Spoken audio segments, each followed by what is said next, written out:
wonderful Thanksgiving. I hope that everyone's been having a blessed and productive week and hashing out that final month of the year. And so here we are this morning, December 5th, 2020. It's been a very, very unique week.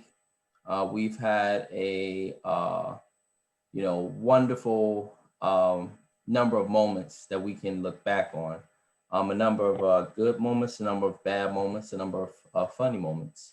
However, I want to give a shout out to my brother Deshaun Reed, as we collaborated last weekend or Thanksgiving actually, for the Destination Fantasy podcast, as well as the Early Morning Sports Talk podcast. And that was indeed a blast. Fact. And so, yes, sir. And so upon this, we have a lot to cover today, as we have had an eventful week of sports. Starting with Mr. Nate hitting the pavement a number of times. He tried to put it down for the culture, but it was tough to watch. It was really tough to watch.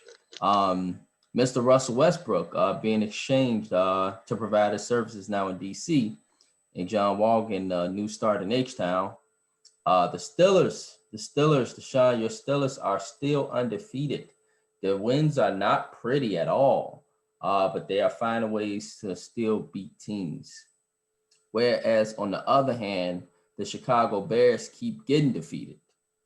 However, this weekend, Jamar, will that come to an end? And the 2020-21 NBA first half schedule now released, amongst a variety of other things. And so with that being said, introducing my brother from another mother, Mr. Jamar Goodman. What's good with you, my brother? How you doing this morning? I'm good, man. So, all right, we will get into it. Let's get into it. Thank you, everyone, for tuning in to the Early Morning Sports Talk podcast. Let's begin our discussion.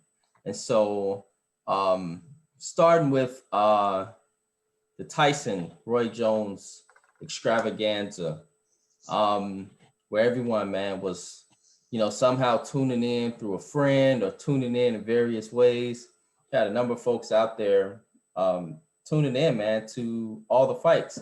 And the main fights they really wanted to see was Nate Robinson prior to Tyson and Roy Jones, which really was not a draw. I think everybody at the moment know that was not a draw. No. But, 54-51, you kind of got to just, and it made total sense. Like when you said last Thursday, like, I don't really care who wins as long as it's entertaining. And so I think that's indeed what it was. It was an entertaining fight. It really didn't matter who won as long as they fought. Right. And that's what the fans got.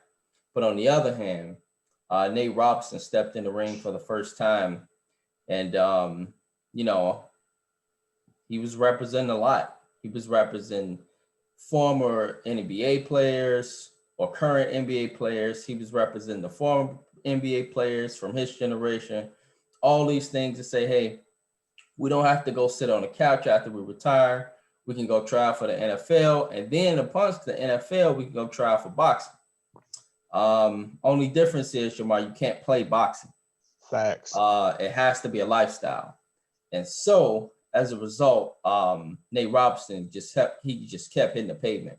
He had no control on defense. He had a lot of just out of control moments where he just was trying to basically street fight. And the guy was very well trained, and you can tell the difference in the training between the two. And so just want your thoughts, man, because, people trolled him. They still been trolling him. They put the Martin meme with Martin against the ropes. They put the meme with Martin against the ropes. And then after they put Martin against the ropes, they showing the guy in the back and then a referee in the ring laughing. And so, like, they've been doing that, man. They've been, just posting all type of videos of Jim Jones laughing and 2 Chainz laughing and Snoop Dogg laughing and everybody just laughing, man. But hey, he did it, right? And he got paid too. And so, regardless of all the laughs and all that stuff, man, just your thoughts, man, because I laughed too. But go ahead, Jamar. I just want to say, first off, the internet is undefeated and it will continue to be undefeated. The It memes certainly is. the memes that I saw instantly within 5 minutes after that happened was priceless. Um, oh my gosh, It was rough to watch, man. it was. He was hitting that pavement hard, bro. Man, he was out. And then after hearing Stephen A. talking about it too, talking about it took him 2 to 3 minutes to actually wake up and see what was going on. Oh my gosh, man. But like you said though, on a serious note, you don't play boxing. No, either you're about it or you're not. You just can't decide one day. Oh, I'm gonna try this. No, that doesn't work that way. This is not a good science experiment. No, man. Like this is a real thing. Like people like have years and years of training with this. Like, right. Yeah, you just don't go in and just think, oh, okay, well, I'm in shape. You know, I can knock somebody out in the club or in the hood or something and just go in. No. Right. No, it doesn't work that way. Yeah. So, I mean, so he learned the hard way. I mean, kudos for him for getting out there because a lot of people wouldn't do it. Right. I wouldn't, but. Me neither. But hey, did you see, I don't know if you saw this, I guess the tweet exchange between him and Steph Curry. Oh no, I'm pretty sure Steph Curry was laughing. He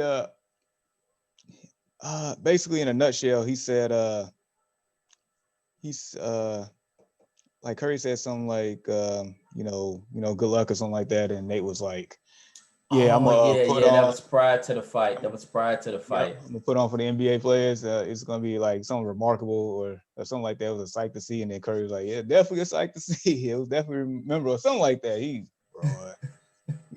I can't remember exactly, but he definitely cooked him on that one. Okay, so this was after the fight because he did the tweet before the fight, but then Curry came back after the fight. Like, right, yeah. Oh man, definitely. He definitely put on. No, he definitely put on. I mean, but yeah, man, I just want to say, like when it comes to the tail of the tape. So like this brother's 36, Nate Robinson, if the world don't know, born on 37. This little boy that he fighting is 20 freaking 3. That should have been like a warning in itself, Nate. Like you basically fighting a kid. On top of that, this kid is taller than you, tremendous reach over you. But then again, Nate's like, hey, I've been an underdog in the NBA. I've been short my whole life. People always been picking on me. This ain't nothing new. So the reach. Yeah. Really quick with the guy he fought. Did you see that? I believe the next day he took a picture of Nate Robinson's Knicks jersey. Yeah, I heard about that. Now it was rumored that in that blue Knicks jersey that was prior to the fight. It was rumored, but it could have been very well the day after because white boys are vicious with their trolling, and so especially if this is I'm just being honest, especially if this is a black dude, a superstar athlete, he gonna troll him to death. And then, a lot of boxers and UFC fighters, they don't really have no sympathy anyway. So that would totally make sense if he go right out and just put that Knicks jersey on to taunt him and troll him and just remind him of that butt whooping he took. Man. Yeah, man, it was amazing.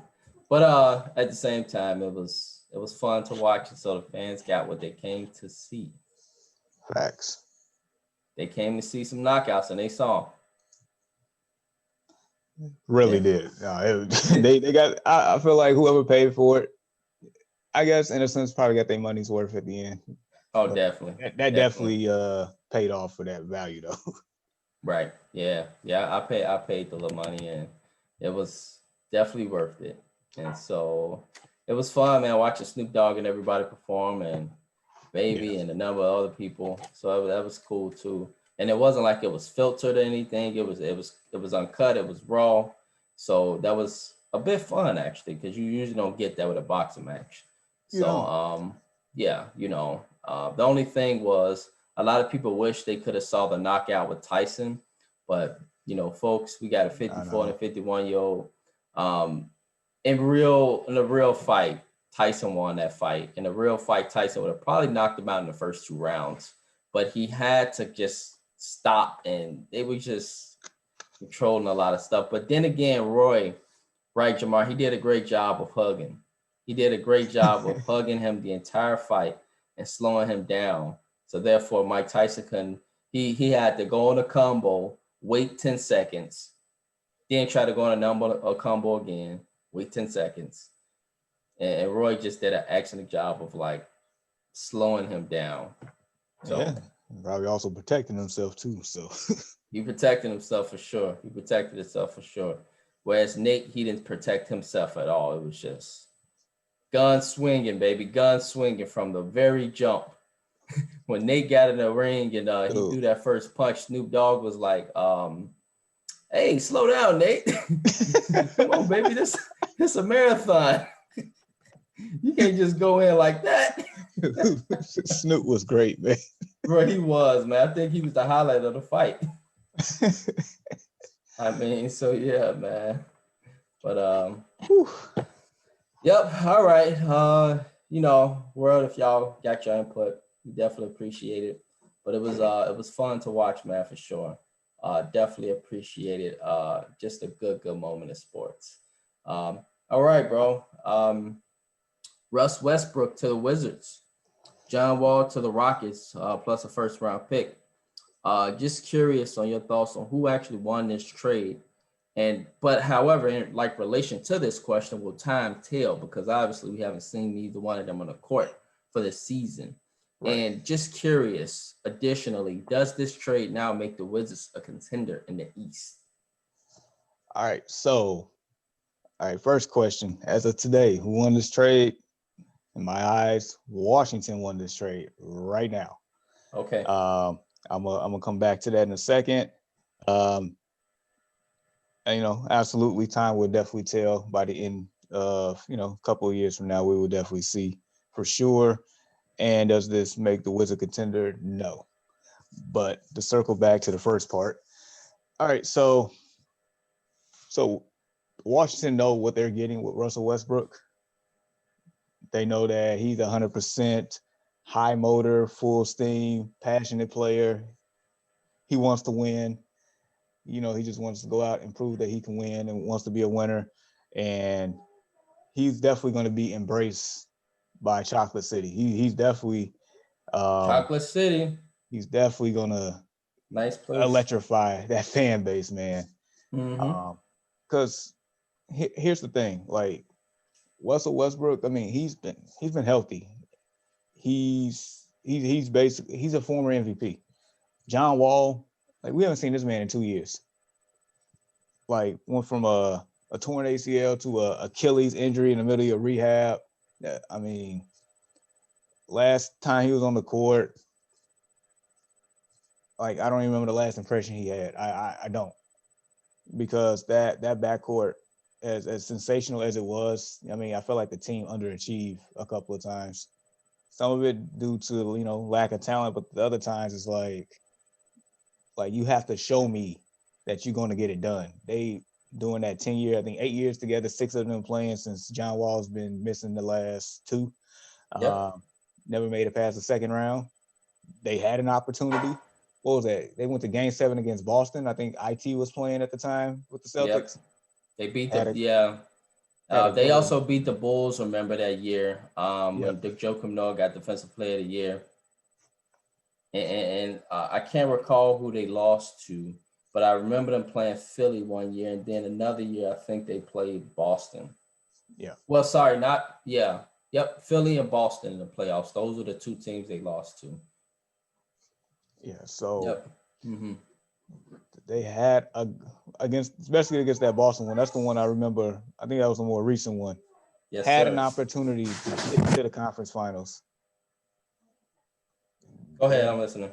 Yeah, just didn't didn't get it done. So, like John Wall, like I know he's actually above average, borderline elite defender in per se on ball offense. Like he's definitely a facilitator for sure.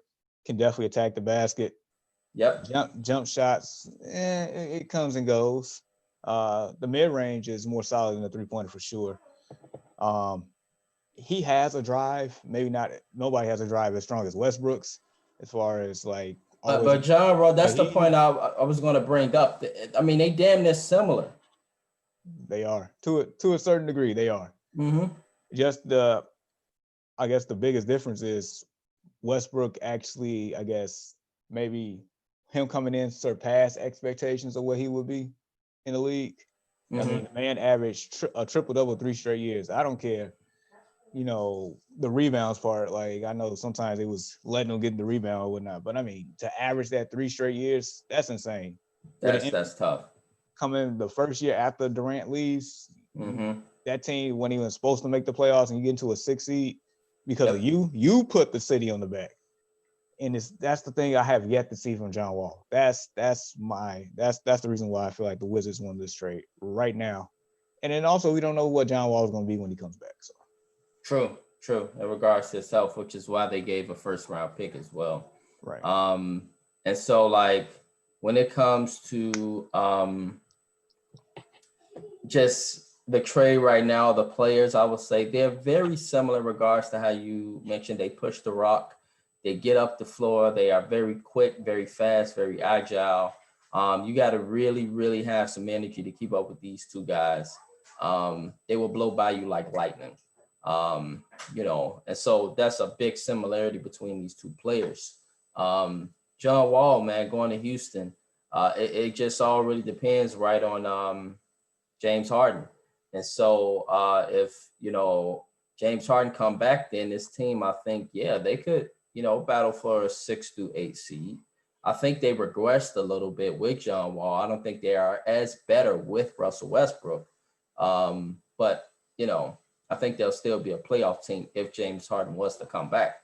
If James Harden is not coming back, then definitely DC won this trade easily because Houston ain't going nowhere with John Wall and the pieces they got. They're just not gonna. They're not gonna make it in the West. Right.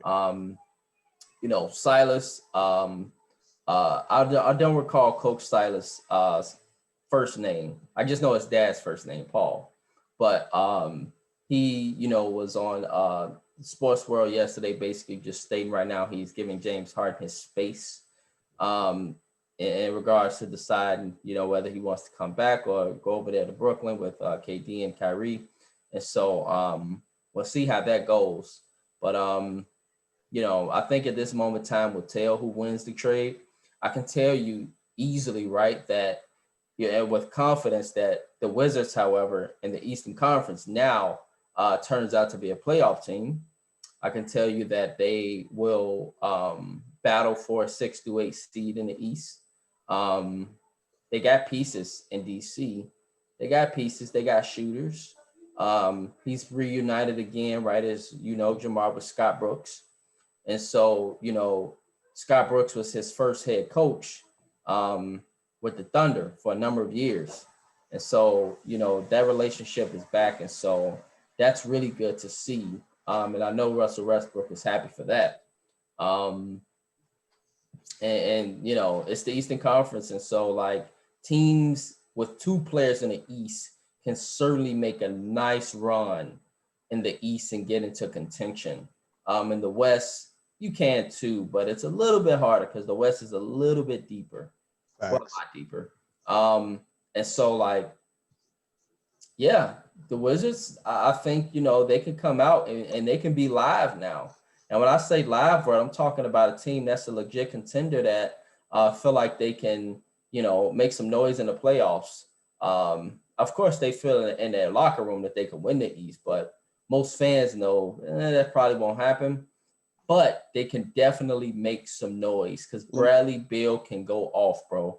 Bradley Beal, he might even be in a damn MVP conversation or something, or like, have one of his best years because Paul George certainly did when he was with, Russ in OKC. KD did as well when he was with Russ. Not saying that KD's KD, but Bradley Beal, he's a similar type of player, if you ask me, Jamar, to Paul George. So, Let me ask you two questions. All right, so one I just thought of because you mentioned Paul George. So right now, would you rather have Bradley Beal or Paul George? And then secondly, what is the ceiling for this Wizards team? Eastern Conference Finals, second round bounce? Like, what do you think? So I would rather actually at this point have a Bradley Beal. I know it sounds crazy. No. I like Paul George a lot, but I see a lot of talent in Paul George. I just feel like if it was the playoffs, I don't see Bradley Beal pushing away from the moment. I don't like see him, running away from a moment. I actually see Bradley Beal like, okay, let's get this cracking. Like, let's hoop. I see him like being all in 100%, not trying to blame anybody. I see Bradley Beal going hard because he has had success. He has showed up in every playoff game he's played in, averaging at least 25 in every playoff game that he's played in. So Bradley Beal shows up. Paul George, he shrinks. And so for that reason, man, if right now, I know most of the world will pick Paul George. I would pick Bradley Beal because of effort and because of the fact that he damn near can score just as much as Paul George. No, he's a better scorer than Paul George. But in regards to defending, Paul George probably gets that reign. And then on top of that, Paul George might be an overall better player because of his height. And so those attributes are given to Paul George. But when it comes to effort, I got Bradley Beal all day. I'm with you on that. And I feel like I got to answer that second question, but go ahead. Oh, go ahead, and I'll go. Okay, like in regards to their ceiling for the East, I think this team, man, with Russ and Bradley Beal and the pieces they got, Barjans, that boy he don't just shoot it from the three-pointer. That man can shoot it from the half-court line. He got range. If the world didn't know, check this international kid out. This kid can ball. They got little pieces, a lot of no names that's in DC, but there'll be names this season, and you'll hear about them. So yeah, I would say they can fight in the first round, but part of me, Jamar, wants to say they can make the second round in the East. Part of me wants to say that, but it'll be tough. It'll be tough because the East, as we've been stating, is not as a punk as it has been in the past. You got Brooklyn, you got Toronto, you got Boston, you got Philly, you got now Washington, you got Orlando, who is a pretty decent team. You got, Indiana that, they're respectable. They might be a first round exit, but that's 7 teams right there. So the East, I think is pretty loaded with some talent. And then I didn't even mention Miami. So that's 8 teams right there, Jamar, that is very good teams. And so if anybody thinks that the East is just going to be a pushover and, oh yeah, they're going to make it to the finals or lose in 1 game or 2 games, no. I think they can win the finals easily this year. And so, yeah. The ceiling, I would say, of a possibility is the second round. But then again, bro, like they could be very well trapped in the first round because the East is pretty competitive. Yeah, I can see that. Yeah. All right, so really quick, the Bradley Beal, Paul George. I agree with you. I would take Bradley Beal today almost in a heartbeat over Paul George. All right. Almost. Bradley Beal averaged 30. And that's coming from a guy that's in Indiana that watched Paul George with the Pacers. Yeah. Yes. Okay. Yeah. And so I would, Bradley Beal averaged 30 last year. I think almost 6 assists a game. Yeah, sure did. Got snubbed for an All-Star. He should absolutely made an All-Star. I appearance. mean, that was one of the worst snubs of all time. Facts. Um, like Bradley Beal in the last 2 years without John Wall, he showed me he can, do things with Washington. Like he was basically told to carry the team on his back. And I mean, for the most part, he did what he could with the talent that was around him. So, Right. and the key thing that you mentioned was effort. Like, and I was having this discussion yesterday about Paul George. Like, he hasn't been the same since he left Indiana. Matter of fact, he hasn't been the same since that playoff series against Miami. He he really This hasn't. is a really good point. And so and the crazy thing is like he left, like each town or each team that he's been with, he left a comment basically saying, so with the Pacers, he said, my goal is to win one here. I never want to leave Indy. In OKC, I'm here to stay. We can bring this home. We can bring this thing home. And then recently he said, this is where my heart is. I want to retire a Clipper. Like it's like he talks a good talk, but in the moments he doesn't show up. He doesn't. Like you said, I feel like he's regressed in certain aspects, especially when the game is on the line. You saw how Kawhi Leonard was looking at him in the fourth quarter when they was on the bench when the game was blown out in that game 7 against the Nuggets. Like, and that's a really good point, World. And that's a really good point, Jamar. Sorry. Is that could we be actually not realizing, but it takes a wise brain to see Paul George likely is regressing right before our eyes. Just a lot of people don't see it, but it takes a few folks to be able to see that that's a regression right there. That ain't progression. That's somebody that's kind of not in the physical shape they should be in, et cetera, and it's kind of regressing possibly. Yeah, his confidence is shot from the Pacer days to the way that Damian Lillard broke up that whole team into how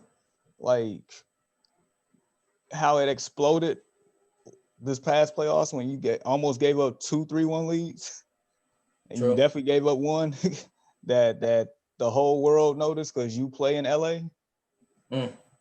So yeah, I would gladly take Bradley Beal in a heartbeat over Paul George. And also Bradley Beal, like on the defensive end, is not bad. I mean, I know he Paul defends. James' length, his length gives him maybe that edge on defense a little bit. Right. But I mean, Bradley Beal on ball, he can give somebody havoc. And so absolutely, and that's coming from DC, man. That's coming from playing with John Wall. They both defend. Yes.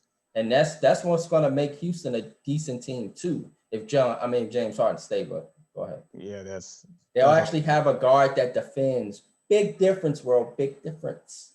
Yes. A guard that can score and defend. Yeah, and so I'm gonna leave that at that. I'll definitely take Bradley Beal today over Paul George. Not even close. And as far as the ceiling for the Wizards, yeah, I think second round at best, because like you mentioned, the East is jam-packed, the top, and even at the bottom now, knowing that the Wizards got Westbrook. So it's like that maybe 1 through 9 or 1 through 10 range is, you got competitive teams across the board. I mean, I know there's levels to this, but I mean, you still got competition 1 through 10 in the East. For sure. So yeah, that's my take on that. All right, man. Wonderful take, man. And so yeah, we got into that big trade, and we'll see how things go. It remains to be decided at this moment, really, who wins the trade, but we had to go with somebody for the moment. And so the first half of the 2020-21 NBA schedule has been released. And so from this schedule release, man, I'm just curious on which games are you excited to see, or which games you will have like circled on your calendar for like this upcoming season. Like what games you got that's like, okay, I'm looking forward to this schedule. I'm looking forward to the Christmas games or this and that. You don't have to give us many. You can give us 1 or 2, but what game or games you excited about, man?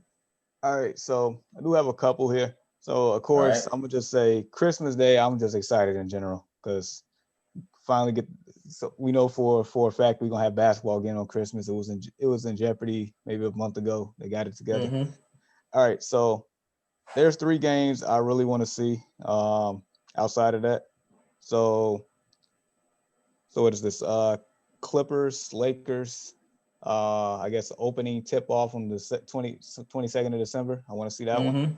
Yep. I also, just for my personal preference, want to see Lakers, Bucks, January 21st. All right. And then, and actually the one I'm really excited to see, and funny thing is, they're always gonna have Lakers in it. Lakers, Nets, February 18th. I want to Mm. see what that new dynamic duo that's making its debut this season going to do against the defending champs. So those three, I'm really excited to see. That's wonderful, man.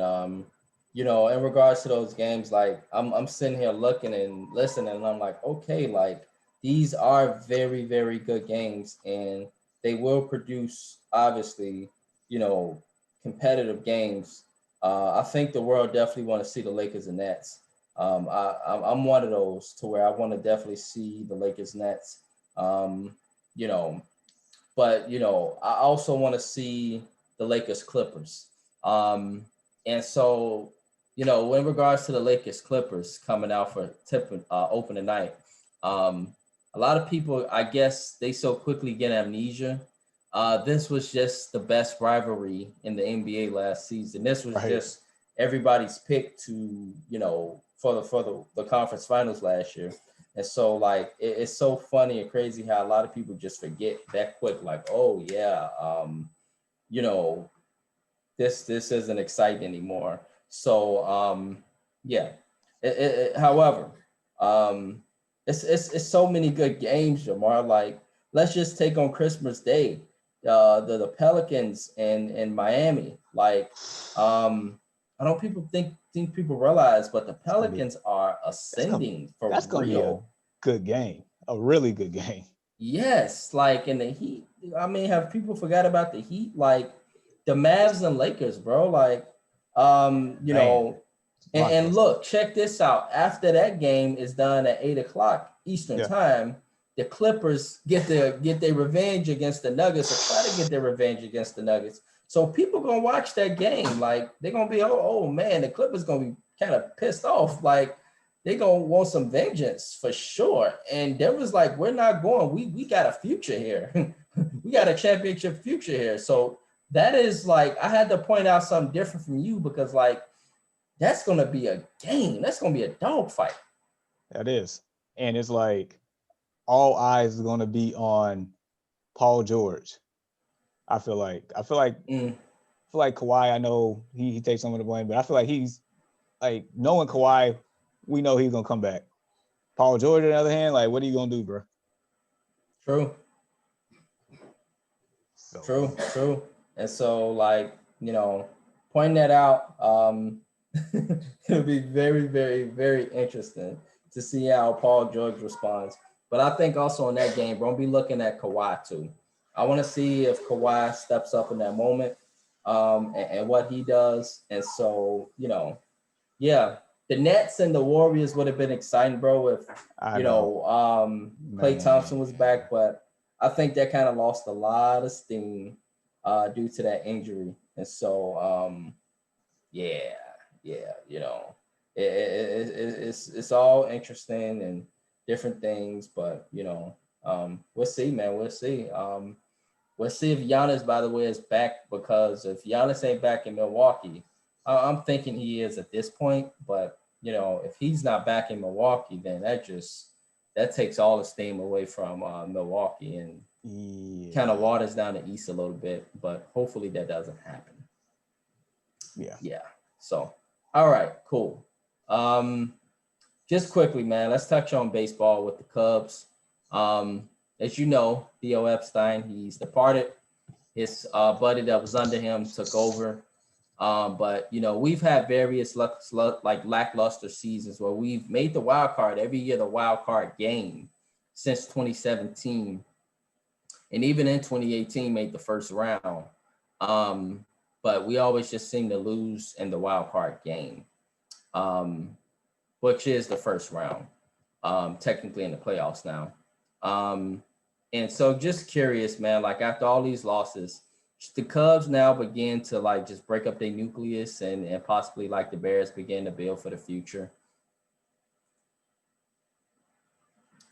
Oh, so yeah, actually, Jamar stepped away. But in regards to answering this question, um, it's very interesting for me. Um, and I say it's interesting for me because when it comes to the Bears, or when it comes to the Cubs, sorry, the Bears is the mother of a Cub. But the Cubs, they are a veteran team. They have good moments, especially good regular season moments. They always tend to get off to a hot start, but somehow, some way, they always just fizzle during the season as the season wanes on. And I don't know if that got something to do with age or what, but they just tend to kind of fizzle away as the season goes along. And so as a result, you kind of look at, the Cubs, and you're like, all right, do we just kind of want to kind of stay in this position where we'll be a first round exit type of team when battling for the wild card every year? Um, you did win the division, great job, but then again, there's no deep playoff runs anymore. There's no World Series potential, I feel like, with this team. And so to answer the question, um, you got rid of, well, you made Kyle Schwarber a free agent just recently.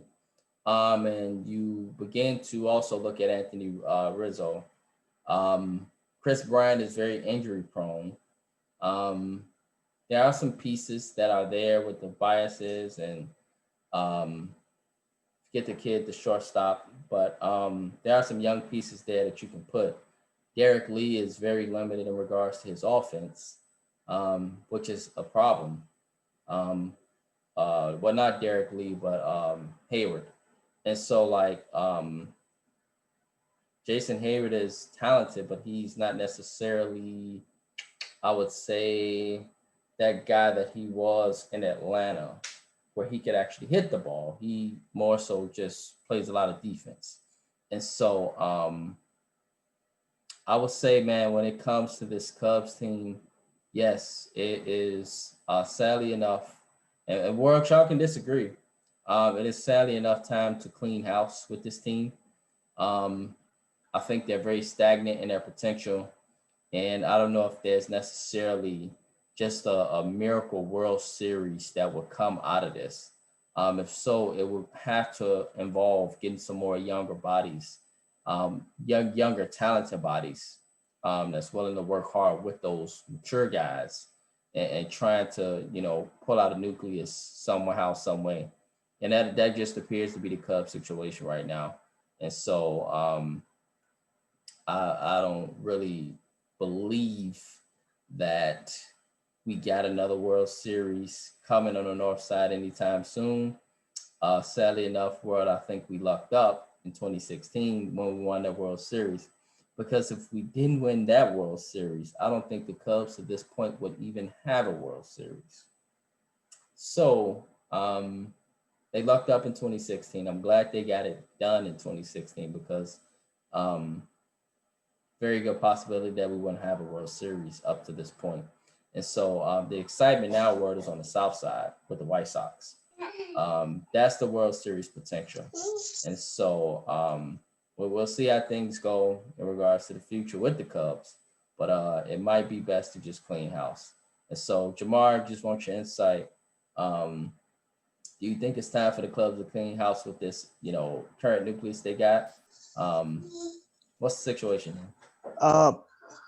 Probably so. I feel like that's probably the more realistic thing that's probably going to happen here. I mean, Theo came in and did his job, like point blank period.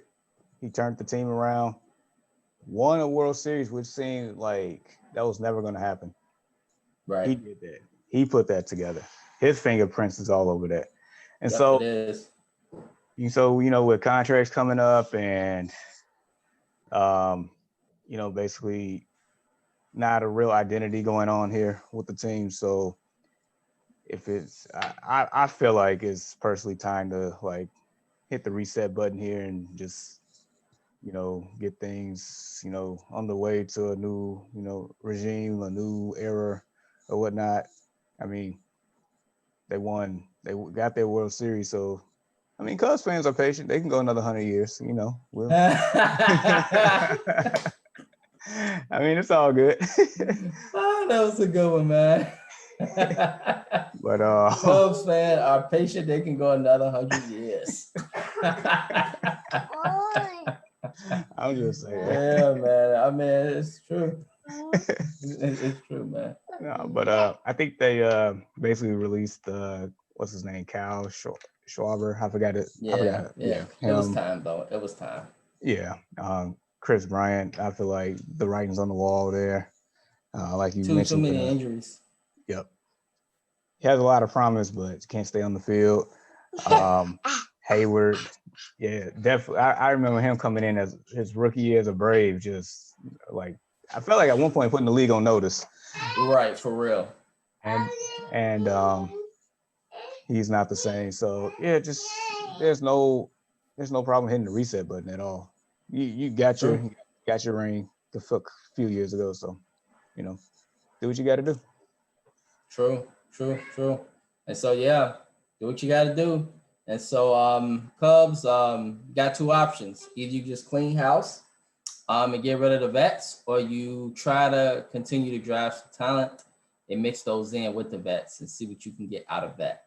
But we'll see what the organization does now that it's under new direction. All right.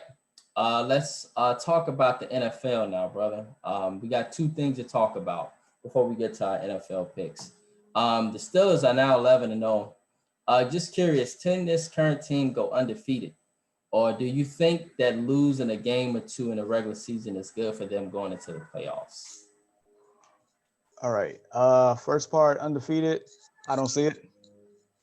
I don't see it. I feel like the momentum that they had initially is starting to wear off. Mm-hmm. Like the last couple of games, they just very beatable team, very beatable. Yeah. And they just barely getting off by the skin of their teeth. That's what it feels like. Ever since they played Dallas, it feels like, they lost that thrust, that juice. But I mean, the ultimate goal is for them to win the Super Bowl. It's been 10 years. Right. They have 6 in their history, on their way to 7, trying to get there. Yeah. The only team stopping them in the AFC from getting to the Super Bowl is the Patrick Mahomes and them. Yep. But so a couple of losses. I mean, I feel like that's psychologically that could be a good thing. Just to get I think it's a good thing for him, man. Yeah. So the only thing that I can think of that may be a bad thing in that regard, if Kansas City catch them, jump them, and it's only one team with a first round bye. So that's the only thing I can think that could be a hindrance there. But, so wait, now it's only one team with that rule went into effect this season? Yeah, since it's 7 teams, there's only one team with a bye. Oh wow. Okay. Well, okay. So definitely Pittsburgh is hopefully super motivated to keep scratching these games out there because so you definitely want that first round bye. And that's like sucks, man, because they're having like the greatest season ever. And Patrick Mahomes them is still right there. With one loss. That's it. Crazy, man. So yeah. So that's I mean, it's a double-edged sword on that one, especially because of Kansas City being right there. So right. Yeah. Yeah, man. It's very, very interesting, I would say the least. Can this team go undefeated? Like, I would say it's gonna be rough because as we looked at their schedule a few weeks ago, they finish out with the Browns, who will be motivated to beat that division rival, but also get some good position and in the playoffs. Yep. You got the Bills, who wants to win the AFC East and try to continue to fight for a first round bye. And then you got the Colts, who's fighting for the AFC South. And so you got literally three good teams there that are battling and trying to set themselves up for a good position in the playoffs. Possibly even take care of the Bengals. So, yeah, but I mean, shout out to the Steelers, man. 11-0 is no small feat. That is an amazing accomplishment, and it's great to see a black head coach do this. Imagine if this team goes 16-0, man. You can't say a damn thing about Mike Tomlin. Like, at this point, you can't say a damn thing about him because the man has been a great head coach. But white folks are always going to find something to say. They're always going to find a reason to put him into the media, whatever he says regarding junior varsity. I don't know if you heard about those comments talking about, the Steelers played like junior varsity. He said this after the game Wednesday, and it was just all over the sports world. For what? Yeah, because he basically, just basically is stating like, hey, the team can play better football. They sucked on all phases, which they did. They should have lost the game. If the guy wouldn't have dropped the touchdown at the end of the first half, which was right in the end zone, the tight end, you literally could have talked about a Ravens team that could have beat the Steelers. But then again, that's the Ravens and Steelers rivalry. Only the Ravens and Steelers kind of really know how that goes. That is the best rivalry in football right now. That those games are by an inch, and I don't give a damn what a record is in that game. You could throw that out. And so, yeah, if you want to drop that in the end zone, you arguably could have saw the Steelers probably lose that game. So, yeah, a lot of potential for getting better for the Steelers. They got a lot of areas of improvement, Jamar, that they need to kind of capitalize upon. But a win is a win in the NFL. And so that's how you kind of got to look at it. And so they're winning football games. And so as long as they're winning football games, to me, it really don't matter because they're winning. And so, yeah, can they go undefeated? Possibly not.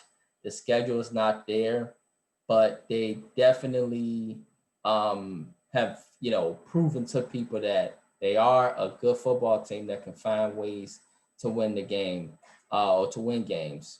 And maybe one of these losses that they'll have upcoming can hopefully help them tune some things up.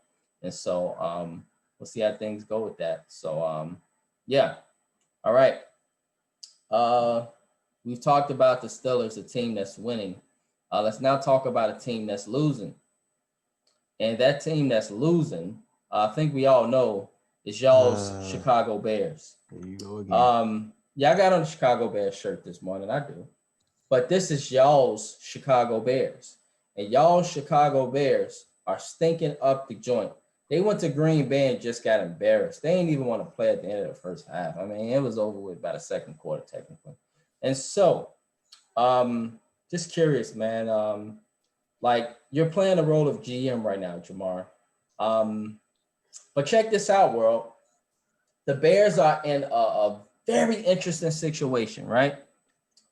They are 5-6 and only one game out of the NFC wild card. One game. Okay? This team has won 5 games. It's not like possibly the draft pick will be the greatest for the Bears.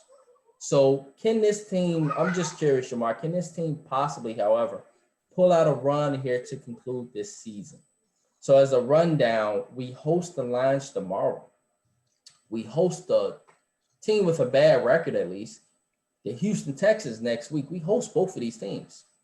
Then we go up to Minnesota, which, I mean, we've had Minnesota for a number of years and could have beat them again this year. Just one pass that really separated that game. We go down to Jacksonville. That's a tricky game, but then again, Jacksonville is Jacksonville. And then we conclude at home against the Packers, which, as we know, is a team that often struggles on the road. I mean, well, except at Soldier Field in most cases. But as stated, can this team possibly put out a run here to conclude this season with Mitchell Trubisky behind, center? or should the Bears, do you think it's just wise for them to just like lose out and build for the draft? But it's like, Jamar, do you lose to the Jaguars, the Lions? These teams want to lose. The Texans, they all want to lose. So why the hell would you lose to them? And so I just need your insight, man, because people saying lose out, and I just think it's dumb. Look, last time, what was it, 2 weeks ago, definitely went on a rant about this, and I may continue to do so. All right, so right now the Lions are like ninth. If the draft started today, they have the 9th pick. They have the 14th pick. And I said this before, and I say it again. The Bears won too many games already to have a good pick. Right. I don't know what. Right. They should have dropped the last few games in order to, get in that good position for the offseason. Yeah. So I look at it like this: a car that's running out of gas, that ran out of gas, they can't even make it to the gas station right now. That's you basically just powering down and just on cruise, can't even make the gas station. That's exactly what happened here. Yeah, that's the Bears for sure. Offense imploded. They have a offensive line a situation you cannot fix. You cannot fix a broken offensive line in the middle of the season. You can't do it. It's a wrap. So I mean, I guess Mitchell gives you your best shot because he actually has mobility. You cannot put a pocket passer behind that line. It's a sitting duck, as we saw. Right. There's no running game. There's the play calling still suspect. The coach over here, I feel like going through extreme measures because he knows his job on the line. Ryan Pace over here biting his fingernails off because he knows he's on the chopping block. I even hearing reports that Ted Phillips might be out of there, which would be a Merry Christmas to me.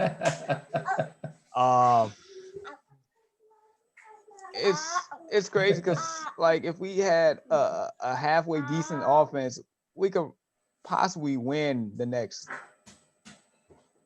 4 out of 5. Right.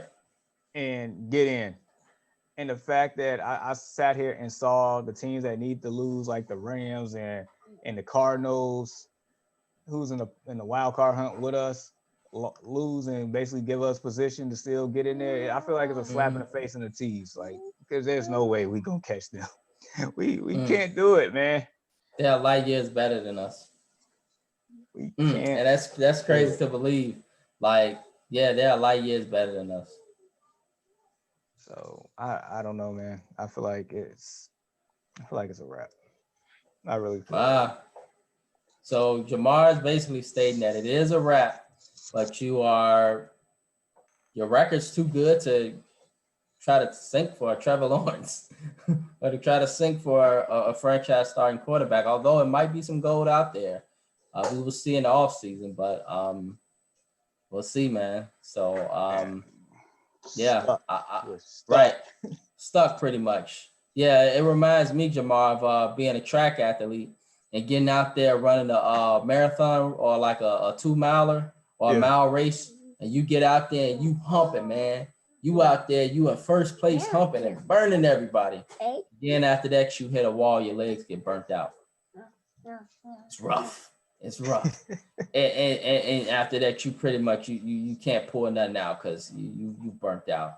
And then everybody just kind of pass you up, and you struggle to win the race because you started off just great, but you didn't pace yourself for the marathon.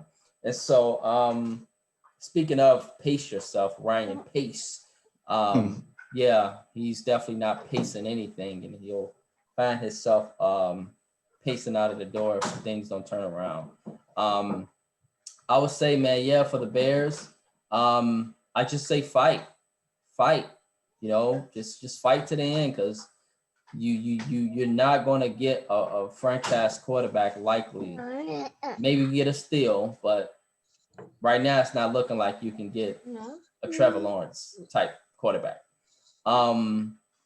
Or some people might just say that you drafted offensive lineman in the first round. There's multiple issues here on the offense. So what do you do? Go ahead. And then Allen Robinson is probably going to walk out the door.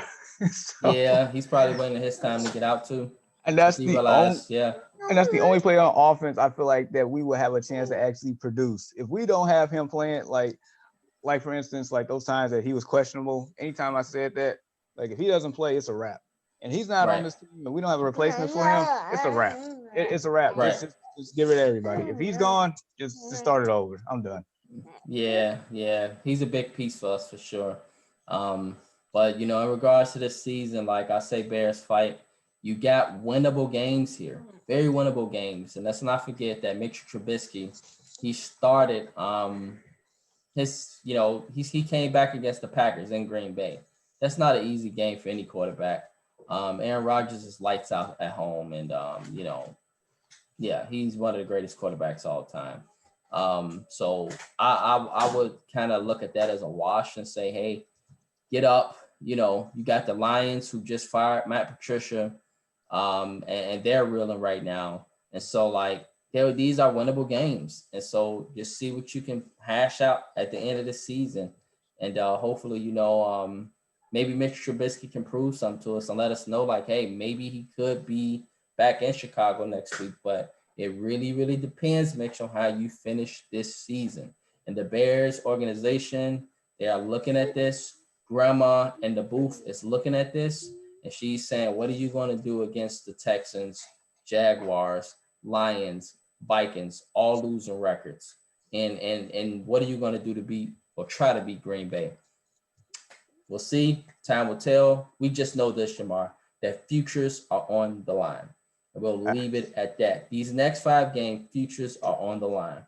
And so we will see what happened with these folks' futures, and we'll see what happened with the Bears in the rest of their season. All right. And so we've talked about the Bears, man. We've talked about, the Steelers and all these other great teams. Let's get into some very, very, very good games, bro, coming up this weekend. And so let's get into our NFL picks.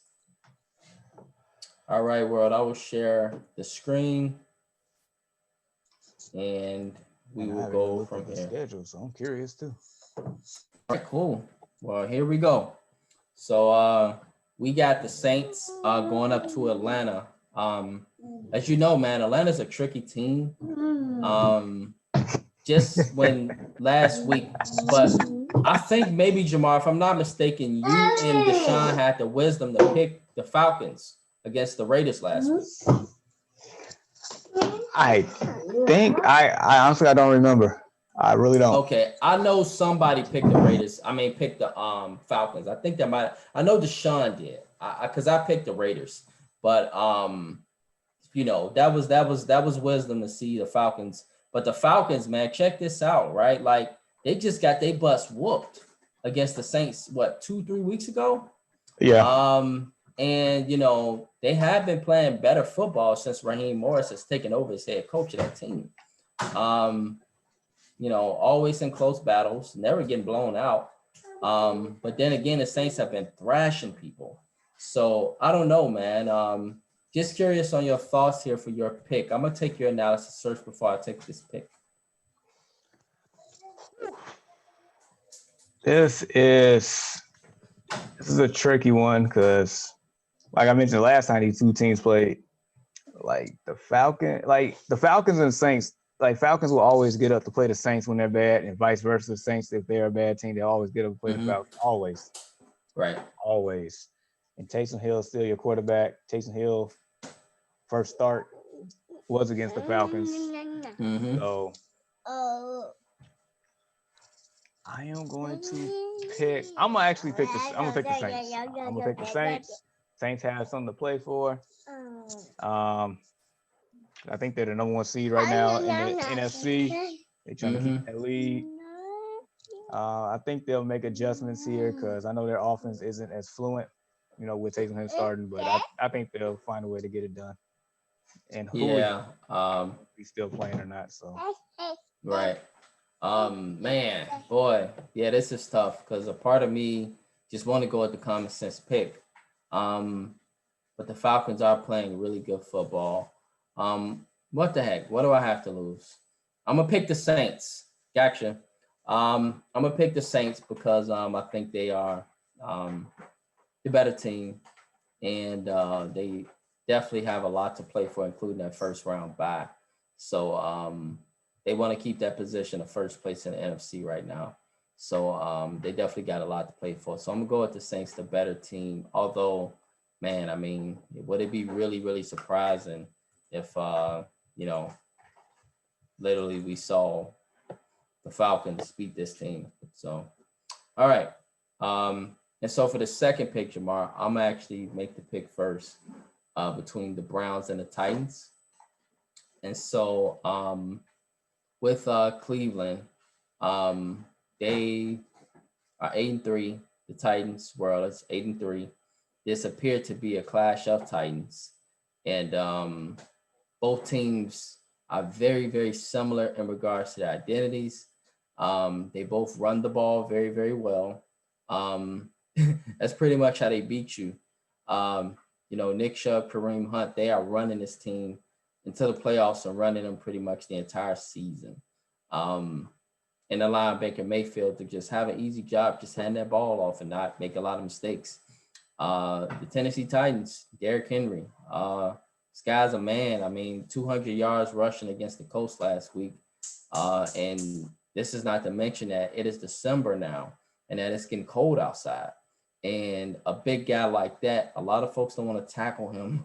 They don't want to tackle him during this time of the year. And so it's extremely rough on defenses to tackle this guy. But this is in Tennessee, so it won't be cold. This is going to be a very, very good football game. I think it'll probably be a boring football game, but then these type of games do become exciting because people expect a lot of running, controlling the clock type management football game. But this could very well turn out to be a shootout because of what everybody's expecting. And so maybe the coaches could have something up their sleeves here. But when it comes to making this pick, I think the better football team is the Titans. And I think they do have the best running back in football. And I've been saying that consistently for a number of years. And so I'm going to go with the Tennessee Titans here to win this football game. And, maybe I'm wrong, but because the Browns do got a lot of weapons, but Tennessee's a great football team as well. So I like Tennessee to pull us out. Jamar, just curious, give me some analysis on this game and who you got for your pick. All right, so as you said, Derrick Henry, best running back in the league. I mean, I can't knock that right now. But the Browns has the best 1-2 punch at running back. And ever since Nick Chubb came back, the Browns team has been rolling. They actually won 3 straight.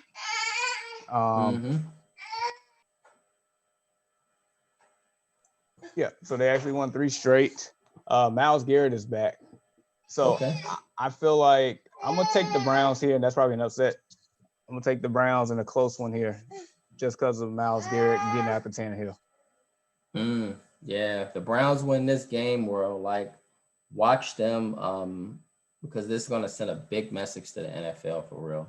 Because I think the Browns have taken advantage of a lot of bad teams, but they've been some good teams too. So this is a really good measurement stick for the Browns to really see, Jamar, where they really, really are. All right, Lions and Bears. All right. The Bears have been playing stinky football, but so has the Lions. Somebody got to win the game. The Bears appear to have the better football team. And the Bears are pretty consistent. If they win, they win. If they suck, they suck. It's one or the other with the Bears. With the Lions, it's volatile. Win, lose, lose, win. It's just all over the place. I don't know how to measure this team. They just fired Matt Patricia and their GM. So this team is reeling, I think. But they are going to come out motivated to play. And they do realize that they're playing the Bears, a team that's not playing good football right now. And whose stock is very, very bearish right now. And so In regards to making this pick, I'm gonna have to go with the Bears at home. Bears, they just kind of lucked up and they appear to be playing a bad football team that's reeling and kind of need an identity, kind of lost, need a direction right now. So I think the Bears pull this out in a close game, 23-20. Jamar, just curious who you got for this one, the Lions and Bears.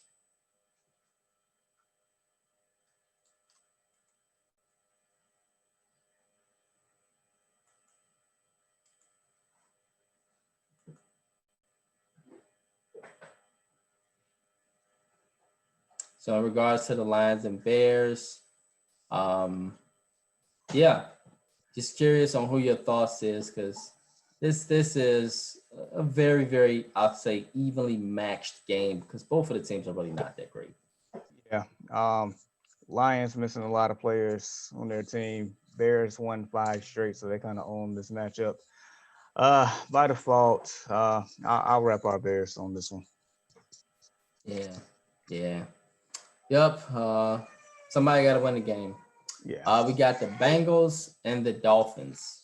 I'm gonna go with the Dolphins here. The Bengals appear to just be reeling right now. And they just lost Joe Burrow for the season. They really don't have much of an identity. And the Dolphins do have a defense, and they play pretty good at home. So I'll go with the Dolphins in this one. Yeah. So I'm with you. It's like I don't care who's starting, either Fitzpatrick or Tua. Like Bengals are just too banged up here, especially Yeah. with the quarterback situation. Mm-hmm. So yeah, definitely Dolphins. Yep. The Jags and Vikings. I've been on this stock for the Vikings, and I've mentioned that it was a second half team to watch tomorrow. And they've been proving me right thus far. They've been playing good football in the second half. You got to win this game against the Jaguars at home. If you don't, you're out of playoff contention, and you prove me wrong. But they've been playing really good, and Dalvin Cook has been looking arguably to be the best running back in football as well, making it very tough in comparison with Derrick Henry. But I like the way this Vikings team is trending. They appear to be heading in the right direction and the team I thought they were. So at the beginning of the season. So I like the Vikings at home. Uh, yeah, I feel like Dalvin Cook should open up a buffet on this one, man.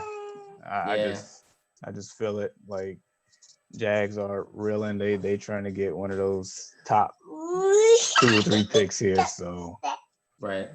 yeah, if they lose this game, yeah, it's a wrap. So Yeah. Vikings. Not good for the Vikings at all. Colts and Texans. I think Colts are the better football team. But Deshaun Watson, I mean, this dude is like an MVP caliber type player, which makes the Texans very respectable and arguably a team that can beat anybody any given Sunday. So, although the Texans' record is bad, I do like this to be a very close game. But I mentioned that I like the Colts in the second half as a team that's heading in the right direction. So I'm gonna have to go with the Colts here, even though I want to pick the Texans. But I think the Colts are if they want to fight for the AFC South, then they have to win this football game. They have to take care of the Texans. You can't, get into even a close game. I think you want to send a direct message that you're serious about winning this division. You got to take care of the Texans, even if it's in Houston. But I won't be surprised if somebody out here picked the Texans because Texans are a pretty decent team with Sean Watson behind center. I don't even care about their record. So yeah, just curious who you got here, Jamal. Yeah, so this week's trap game all over it. Oh man, big time. And I know I was campaigning for Deshaun Watson to win MVP. He's actually putting up probably the best number of his career. If they was winning games, I think my MVP campaign would actually be solid right now. So with that being said, I'm taking Houston. I'm taking Deshaun Watson in the upset here on this one. close Yeah, game. I believe in the brother on this one. Yeah, I can't blame you on that one. Raiders and Jets. Diana Ducini from Rusini from ESPN just happened to be, scrolling through my phone and looked at my Sling Gap, and I noticed that she picked the Jets to upset the Raiders tomorrow. Yeah, everybody kind of laughed. The Raiders, however, I think are the better team. I can't agree with Diana here. I got to go with the Raiders. I think they're playing for something. The Jets are playing for something as well, and that's to lose. And they're pretty much just not a really good team. Could they pull out an upset tomorrow? Possibly, any given Sunday, but I think the Raiders are the better team, so I'm going to take the Raiders. Yeah, Raiders are definitely the better team. Jets, yeah, they definitely don't want to win. But I mean, I can see the Jets pulling a win out here since the Raiders don't like to play up to they play to the level of their opponents at times. Hence, last week. Exactly. Like, had a coworker ask me, like, how did that happen? How did Atlanta just explode on them? Right, crazy. I'm gonna pick the Raiders though. But yeah. Giants and Seahawks. The Giants, man, they are if I'm not mistaken, are they first place in the NFC East right now? Yes, they are. Yes. And Jamar, you stated that you like this team in the second half, but I don't like them against the Seahawks. And I definitely don't like them up in Seattle. Could the upset happen? No, I don't think so. I think DK Metcalf and these guys are a lot better than this Giants team, and so I see the Seahawks pulling this one out. I see them pulling this out at home. So I'm gonna go with the Seahawks. Yeah, I'm gonna go with the Seahawks. Yeah, I don't blame you at all. I'm picking Seattle as well. Especially with Daniel Jones probably doubtful for the game for that hamstring injury. Yeah. Hashtag let Russ cook. So that's what's going to happen. Yeah.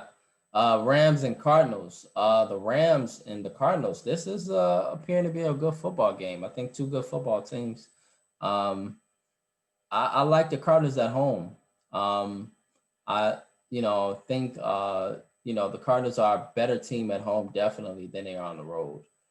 They're a lot stronger. They tend to pull out close games at home.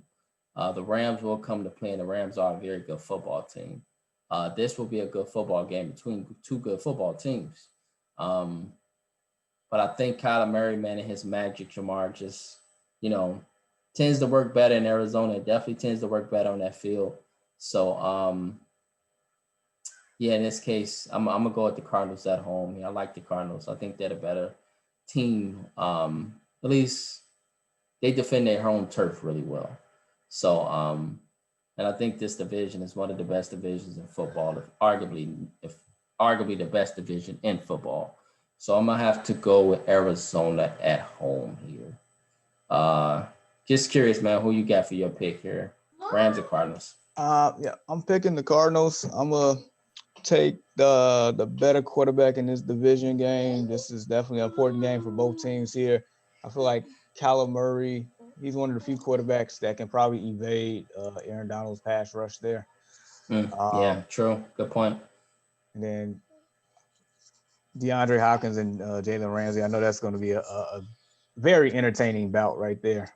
But they also got other weapons like Christian Kirk and that rookie they had from last year, Isabella. And I don't know if Fitz playing or not. Kenyon Drake and Edmund. I just like the Cardinals all the way around here. I'm as of right now, not a big fan of Jared Goff because he's laying an egg in matchups he shouldn't. So. All right. Yeah. Patriots and Charges. Yeah, go ahead, Jamar. You're unmuted. So who you got here? The Patriots and Chargers. All right, this one here. This is gonna be a good one. I am leaning towards the Los Angeles Chargers in this one. I'm gonna pick the Chargers. They got Eckler back. That's been a huge plus for them. Justin Herbert is the real deal. Mm-hmm. Their offense, they have a pretty darn good offensive attack. He has an excellent rapport with Keenan Allen. I think it's, and I love Cam Newton, but I think it's too much. I think Chargers offense is too much in this one. I mean, that's good, man. What a great win this would be, everyone, for Anthony Lynn and his job safety if he would have beat the Patriots, a team that's obviously fighting for a wild card now and still trying to get back into the division. This would be a great win for Anthony Lynn. It would be great. And so they're definitely motivated to pull this off. But I think the Patriots right now, I think that's one of my teams I like in the second half as well. They are playing the right football now. And it's not like they've ever really, just laid an egg on a team outside of that 1 week where they, got beat up pretty bad against, I think it was possibly the Raiders. But outside of that, the Patriots have been in games. They've beaten a lot of good teams. In fact, they did beat the Raiders. And so they've beaten a lot of good teams. They've been in every game, and they are playing the right football right now. And this is a Bill Belichick coach team that's getting hot, Jamar. They're getting hot. And so I like the Patriots. We talk about momentum in football, and it's very important. I like the Patriots to keep the momentum going, and the Chargers to not even have a moment in this game to choke, which they quite often do. I don't think they'll have a moment in this game. I think the Patriots will put it on them. So I got the Patriots on the road to go way across the country, yes, and beat the Chargers. Eagles and Packers, very good game it appears to be here. Psych. We instead should be debating whether Carson Wentz should be benched because I think Jalen Hurts and everyone that watches football knows that, Carson Wentz ain't getting it done. I don't know what the issues is, but I don't know if it's Doug Peterson, if it's just him descending or the offensive line not blocking for this man. He's been sacked 46 times, the most in the NFL. He's turned the ball over, a tremendous amount of times. He's thrown at least 15, 16 interceptions. Carson Wentz is definitely just descending right before our eyes. And I don't know what happened, but something happened. And so do the Eagles put in Jalen Hurts to try to save their season and win the NFC least because they're still in the division, even at 3-7-1. And so they go to Green Bay, however, and I really don't see Aaron Rodgers letting up against them. I think Aaron Rodgers put in a butt whooping against the Eagles and make the NFC least more interesting. So I got the Packers at home. Yeah, I'm 100% with you. Philly, I feel like that a lot of players in that locker room don't even believe in Carson Wentz, and I feel like it's been like that since Nick Foles delivered that Super Bowl. That's how I feel. Wow. Yeah, it's just all the way bad internally with that team. Because I feel like there's no way that team should have only 3 wins on the season. Should be at least 5 or 6. Exactly. So no, yeah.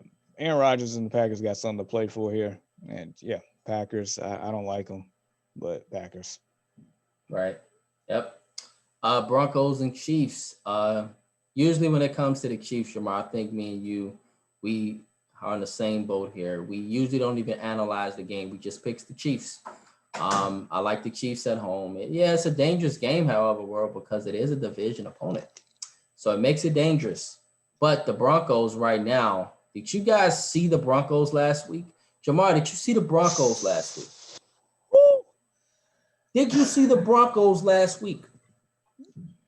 That was horrific. They completed 1 pass the entire game. Hey, that's what happens when you don't have any quarterbacks due to COVID. I hope that Drew Lock is back this week, because if not, this will be a basketball score. if this brother's not back. This will be a basketball score. So let's hope that he's back. And so yeah, I'm betting that they will be back, that they will not have to promote the practice squad, and this really, he's a wide receiver, and have this guy behind center, because it was just tough to watch. I didn't even finish watching the highlights. It was that bad. And so yeah. However, I like the Chiefs. I think the Chiefs are just a better team, and they are getting better as the season goes on, which most Super Bowl champion teams do. They get better as the season go along, and the Chiefs are getting better. I don't know if you noticed it, Jamar, but I noticed they're getting better. So I like the Chiefs. Yeah, I'm all the way with you. As you see, Tyreek Hill's performance last week. Oh man, brother, backflipped in the end zone. It was pretty fun That to was watch. embarrassing. Like last time I seen a wide receiver like go off like that, Julio Jones got multiple people fired from the Carolina Panthers. That's and that's a real thing. Wow. Yeah, last time I seen a receiver go off like that was against the Bears. Steve Smith in the 2005 divisional playoff game. Now you remember that moment, man, when he went off on the Bears. Why are you doing this to us, man? Why are you doing this to us? I'm just saying, man. The Bears have ways to, make things entertaining. So yeah. Anyhow, shout out to Mr. Seaball, Gibball, Charles Tillman, and Nathan Bash, and all those great guys. Yeah. Washington and the Steelers. The Washington football team goes up to Pittsburgh. Washington, Jamar, is playing very good football. They are, man. So who you got here? This is short week for the Steelers. Very, very short week. This is bro. They damn near like 3 days of practice pretty much, because you just played Wednesday. Then the next day you got to do a walkthrough on Thursday. So you literally practicing Friday, Saturday, and Sunday. And Sunday you not even probably got on pads. You probably got on just a walkthrough for Sunday. So man, this is you said a trap game, bro. This is a trap game. It is, man. Because not only the short schedule, but Washington, like they're playing good. They are playing really good. Their pass defense lately has been top notch for whatever reason. It's man. Their front seven is there. The offense, Alex Smith, like the more games and reps he's getting, the more and more he's starting to look like, the old Alex Smith. Yes. Yep. I mean, those running backs. How about those backs? Antonio Gibson. Man, that brother's a beast, ain't he? Special. And Deshaun put us on notice on Thanksgiving. I didn't know about this guy, but I found out on Thanksgiving. Yes, he is special. And then Terry McLaurin, he's a stud. Man, and then also the Steelers lost Dupree for the year. Yeah, they did. Yep. Sad to hear. Oh man,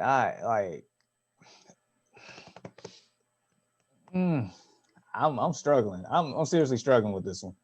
I'm gonna take the Steelers. I don't feel confident at all, but I'm gonna take the Steelers. Barely by the skin of my teeth. Yeah, I'm a ride with you here. I'm gonna take the Steelers here as well. Although this is, man, yeah, it's a trap game, but this is then again a team that's coming from the NFC least. And if you want to win, you want to play a team from the NFC least. And this is a great opportunity to get that win because you're playing somebody from the NFC least. And so we mentioned that, to win this division, we probably just win about 5-6 games. That probably win you the division. And so it's looking to be that way. I like the Steelers. I think they're a better football team. And, I think the Ravens just find a way to give teams fits. They are a very good football team. And as I stated, they'll be a tough out in January if they would indeed make it. So I like the Steelers at home in this one. but it will be a very interesting football game. The Bills and the Niners. The Niners, man, they are ascending. They have been playing good football lately, and they're not at home. They're playing in Arizona now, due to restrictions in Northern California. That's so crazy. And within that area, so no physical contact sports for the next 3 weeks. So they're going to have to play their games in Arizona. But I still think, regardless of them playing in Glendale, the Bills are the better team. And so I think, boy, this is a tough game, Jamar. Woo. It is. This is a tough freaking game. Like, yeah, it's tough, man, because Raheem Mostert and McKinney, these guys have been balling out. Deebo Samuel, man, he's like awakened from the dead. Like, he's a stud right now. The quarterback, man, I forgot the guy's name. Mullins, yes, Nick Mullins. He's playing like Garoppolo pretty much. He's managing the games well. He's, finding ways to win tight games. And he looks very poised and comfortable. It looks like he's found his mojo, Yeah, he looks established, like, because, first time around, what was it, a couple years ago when he first came in, he wasn't like, I guess he was getting his feet wet. Now it's like he understands what he needs to do, and he's getting it done. Mm-hmm. Right. And so for me, man, I'm going to go with the Niners in this game. I like the way they're playing. They are playing the right football at the right time. I'm not saying that they'll make the playoffs. They do come from a tough, battle-tested NFC West where every week you got to bring it. There's no days off in the NFC West. And I just think right now they're trying to remind people, Jamar, like, y'all didn't just remember we made the Super Bowl last year. Y'all didn't just remember we were 13-3 last year. Y'all didn't just remember that we are getting our healthy players back. And so when you see these guys coming back, you're seeing the wins now tally up for the Niners. And so although the Bills are a great football team, this will be a very good football game. This will be a playoff level football game, a very physical football game. Because the Bills are always physical in the first place, but the Niners are as well. And so I think the Niners, I got them in an upset. I think they'll pull off something that a lot of people are not expecting. Yeah, I definitely wasn't expecting that, because I'm picking the Niners as well. Oh, okay. So that whole division, NFC West, that's the only division in the NFL that has a positive plus point differential for each team in that division. Niners are a +7, despite everything they went through. They're a +7. Wow. And they got the same record as the Bears. They're 5-6. They're in the playoff hunt. Right. Yeah, they're playing good football. And yeah. I'll ask you this as a side note. Guess what division has the only division in the NFL that has a negative point differential? It have to be the NFC least. Yeah, bingo. So, I mean, obviously, right? Yeah. So, no, I'm with you. I just think they gonna pull it off. They all right. Just playing good football. They are, man. They're playing the better football right now. So it'll be interesting to see how things go with that. But Bills Mafia, they are a very good football team. They are charging towards the playoffs. But sometimes, you just run up against, a team that's, kind of got a little stronger momentum. So I think the Niners will pull this off. The Cowboys and the Ravens, not much analysis here, except the fact that the Ravens need to bounce back. And what better opponent, Jamar, to bounce back to than the Cowboys? What better opponent? And so the Ravens are reeling, like the Bears are reeling. But playing the Cowboys, you're at home. Then you get Lamar Jackson back, and you get Mark Ingram back, and you get J.K. Dobbins back, and you get a bunch of weapons back. So And I think Dez Bryant, I got a prediction. I think Dez Branchard will get a touchdown against his former team and rub it in their face. That would be awesome. It would be totally awesome that Dez Bryant get his first touchdown of this season, and he does it against who? His former team, the Dallas Cowboys. Man. And I hope that Jerry Jones is in the booth to watch it, and that he takes the football and points it right at him. And throw out the X in Dallas. And throw out the X. Exactly. This would just be monumental. And so I think he's motivated to, prove people wrong as well. So I think the Ravens, man, they got something to play for. And I think they are a playoff team, Jamar. I really do. And so with that being said, I like the Ravens, man, to take care of business at home against Cowboys. Yeah, I'm with you. Ravens lost 3 straight, but they're still a plus 68 on the season. Meaning they're losing close games they probably shouldn't lose. I'm picking Baltimore. Yep. And so, yeah, with that being said, my brother, that concludes our NFL picks for week 17. And so we've had, a number of very interesting things that happened this week, a number of very interesting football games that will take place this weekend. And so, we will now, in this case, we'll conclude the Early Morning Sports Talk podcast, concluding it, on a week where we've had very interesting things, but, we made it to the weekend, right? And so with that, before we conclude, I just want to, do some final thoughts and shout outs. And so I'll start us out, Jamar. In regards to the weekend, everyone, stay safe. Realize that we do have a spike in cases. Additionally, and so in that case, yes, you wear your mask and you sanitize and wash your hands. But additionally, I want to challenge somebody to give some love during this season. 2020 has been a very, very unique year. It's been a lot of people that has transitioned, and we've known a lot of people that have been sickly or caught the virus or been just having it rough in 2020 financially, maybe lost a job, etc. This is the time of Advent, world.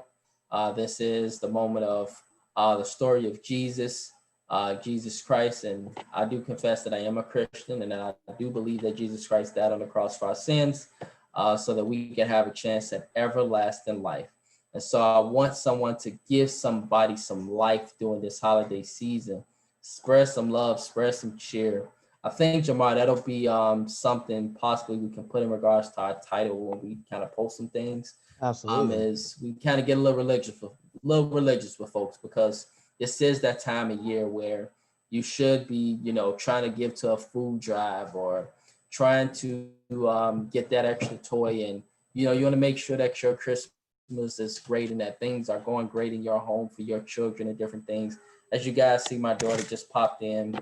And so, you want to make sure that you have that time and those resources for the kids, but also give some love, bless somebody else, and, show some love. And so this is that time of year to do so. And so I encourage the world to do so, to spread their love, to bless somebody, to spread that cheer, and to let them know, hey, 2020 has been a rough year, but if we come together, we are stronger together. We are better together. And that with God, with us together, that all things are possible. And so I want to leave you guys with that as we go forth into this weekend. And so with that being said, Jamar, just curious, my brother, if you have any final thoughts, any shout outs you want to give the world before we conclude. Man, that was excellent what you said. Definitely give some life, give some love. We definitely need it, man. This has been a heck of a year. We're only a couple weeks away from 2021, which I know a lot of people, want to see. But I feel like this COVID thing is not going to disappear. Right. When the ball drops in New York. So, right. Just definitely what I want to highlight, just, I guess, prayers to Carl Anthony Towns. Months ago, he lost his mother, but he also mentioned that he lost 7 family members. 7. Right. Yep. That's rough, man. I know everybody have lost somebody this year dealing with that or something similar. So, definitely spread some love. Check on your people, man.